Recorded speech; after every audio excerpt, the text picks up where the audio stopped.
Hello students अपने topic चल रहा था आंग्ल मैसूर संघर्ष, जिसमें अपने द्वितीय आंग्ल मैसूर संघर्ष कंप्लीट कर चुके थे। आज अपने टॉपिक शुरू करते हैं तृतीय आंग्ल मैसूर संघर्ष। तो सबसे पहले अपने तृतीय आंग्ल मैसूर संघर्ष के कारण पढ़ेंगे, इसके क्या रीज़न रहे भी टिप्पू सुल्तान और अंग्रेज़ों के मध्य जो तृतीय आंग्ल मैसूर संघर्ष था वह हुआ। तो सबसे पहले इसका कारण था भी अंग्रेज़ मैसूर का प्रभाव समाप्त करना चाहते थे। अगर देखा जाए तो 1790-80-90 का जो दशक था, इसमें अंग्रेज़ों का मुकाबला करने वाली अगर कोई शक्ति थी तो वह मैसूर था। तो इसीलिए अंग्रेज़ क्या करना चाहते थे, मैसूर का प्रभाव समाप्त करना चाहते थे ताकि उनके सामने कोई ऐसी शक्ति न रहे जो उनका मुकाबला कर सके।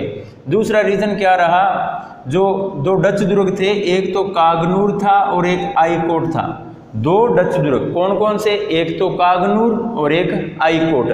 इन दोनों डच दुर्ग को खरीदना कौन चाहता था, टिप्पू सुल्तान। देखो, इन दोनों दुर्गों को खरीदना टिप्पू सुल्तान चाहता था, लेकिन इसे खरीदा किसने, ट्रावनकोर के राजा ने इन्हें पहले खरीद लिया। और जो ट्रावनकोर का राजा था वह अंग्रेजों का समर्थक था। तो इस बात से नाराज कौन हुआ, इस बात से टिप्पू सुल्तान नाराज हो गया भी। उससे पूर्व ही जो अंग्रेज समर्थक ट्रावनकोर का राजा है उसने आईकोट और कागनूर को खरीद लिया। तो टिप्पू सुल्तान ने 1790 ईस्वी में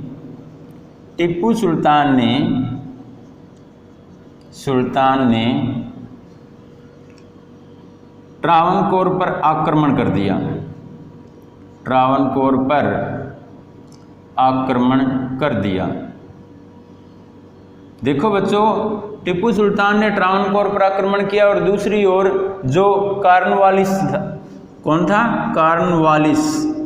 इस कार्नवालिस ने क्या किया, कार्नवालिस ने विशाल सेना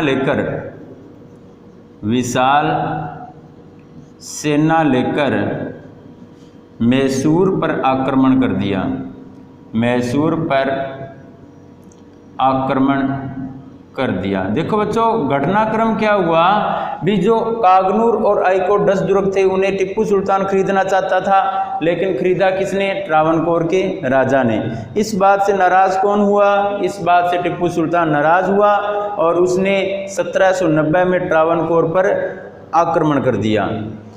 और दूसरी ओर कार्नवालिस ने विशाल सेना लेकर मैसूर पर आक्रमण कर दिया।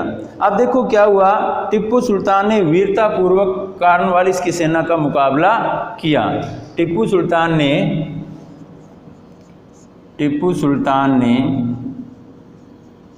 वीरतापूर्वक अंग्रेजी सेना का सामना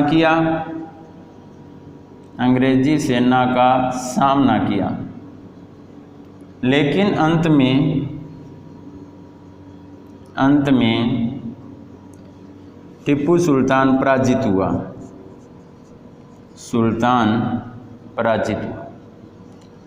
और उसे मजबूर होकर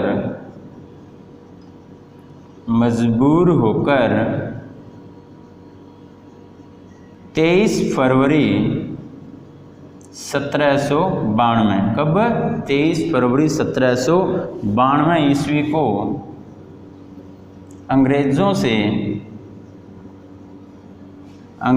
से श्रीरंगपट्टनम की संधि करनी पड़ी। रंगपट्टनम की संधि करनी पड़ी। देखो बच्चों, क्या कुछ घटा यहाँ पर, क्या घटनाक्रम हुआ।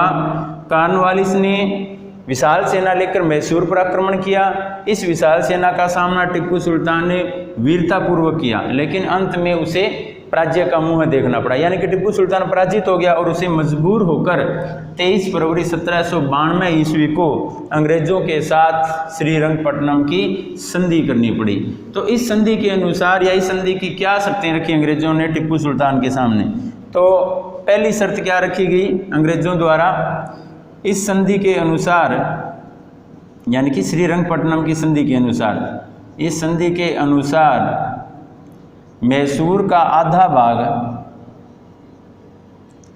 भाग अंग्रेज़ों के अधीन चला गया। अंग्रेज़ों के अधीन चला गया। पहली शर्त क्या थी भी, जो मैसूर का आधा भाग होगा वह किसके अधीन हो जाएगा, वह अंग्रेजों के अधीन हो जाएगा। दूसरी शर्त क्या रखी गई, युद्ध हर जाने के रूप में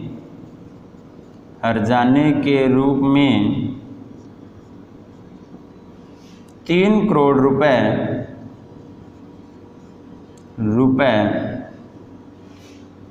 टिप्पू सुल्तान ने अंग्रेजों को दिए।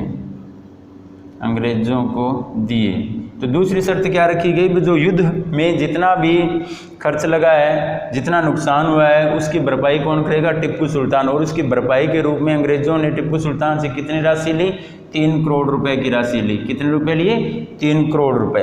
तीसरी और अंतिम जो शर्त थी इसकी, अंग्रेजों ने टिप्पू सुल्तान के सामने क्या रखी भी, टिप्पू सुल्तान अपने दो पुत्रों को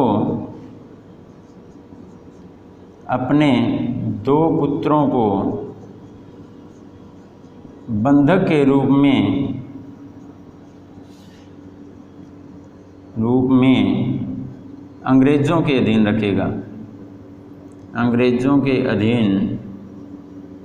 रखेगा।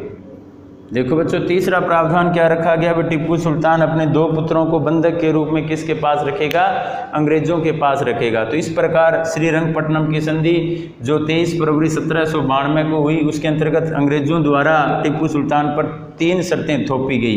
पहली शर्त क्या थी भी, संधि के अनुसार मैसूर का आधा भाग अंग्रेजों के अधीन चला गया। दूसरा, 3 करोड़ रुपए टिप्पू सुल्तान ने अंग्रेजों को दिए, किस रूप में, युद्ध हर जाने के रूप में। तीसरा प्रावधान क्या रखा गया, टिप्पू सुल्तान ने अपने 2 पुत्रों को बंधक के रूप में, किस रूप में, बंधक के रूप में अंग्रेजों के अधीन रखना स्वीकार किया। इस प्रकार तृतीय आंग्ल मैसूर संघर्ष समाप्त हुआ।